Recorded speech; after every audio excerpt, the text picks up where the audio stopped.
Thus, through the unique concerted efforts of the National Bureau of Investigation and the Philippine National Police, with guidance from the Department of Justice and Department of Interior and Local Government, a thorough and candid investigation was conducted jointly.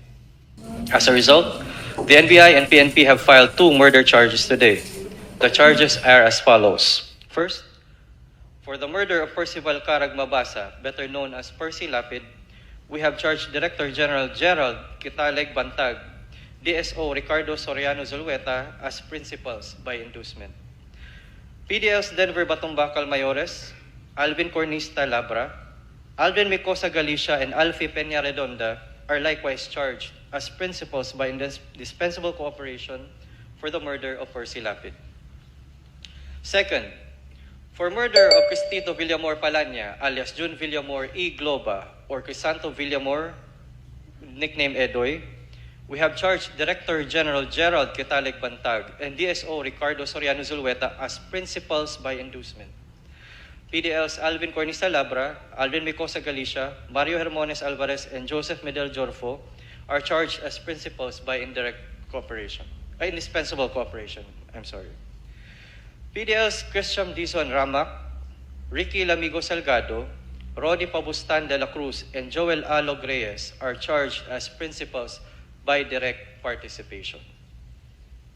It was found through the investigation that both Director General Gerald Bantag and DSO Ricardo Zulueta were behind the killing of both Percy Lapid and Jun Villamor.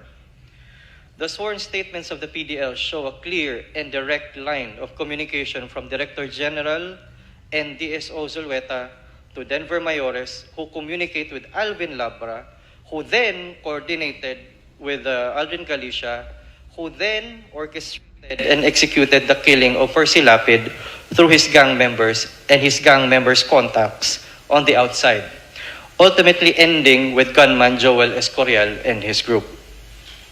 With respect to Jun Villamor, the same sworn statements of the PDLs show a similar clear and direct line of communication from the Director General and DSO Ricardo Zulueta to Denver Mayores, who communicated with Alvin Labra and then coordinated the same with Alvin Galicia, who then orchestrated and executed the killing of Jun Villamor through his gang members.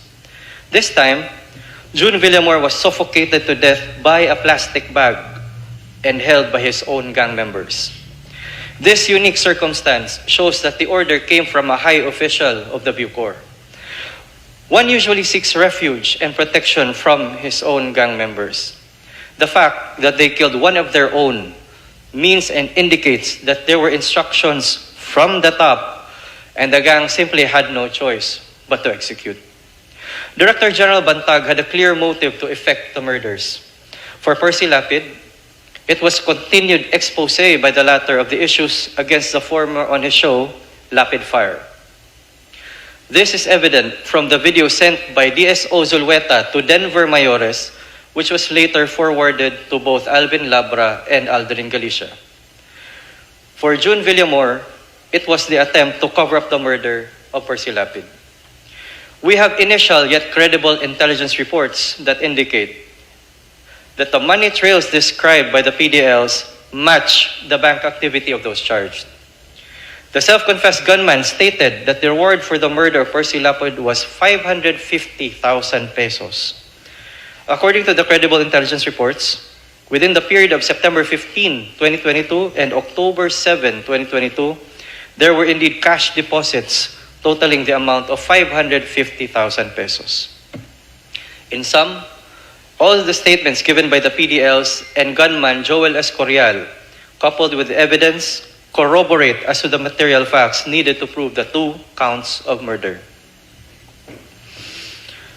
All departments and agencies involved in this case extend their heartfelt condolences to the families of the victims in these 2 cases. No amount of cases filed will bring their loved ones back to this world. However, the unfortunate deaths of both Percy Lapid and Jun Villamor will not go in vain. The investigation has brought to light the institutionalization of a criminal organization within the government. This will be the cause of many reforms in government and the strengthening of current mechanisms to ensure that nothing of this nature will ever happen again. Yeah. So, i-discuss namin how this will be distributed or sana mas maikli susulat mas maganda. Kaya, Suleta, sumuko ka na. Ha?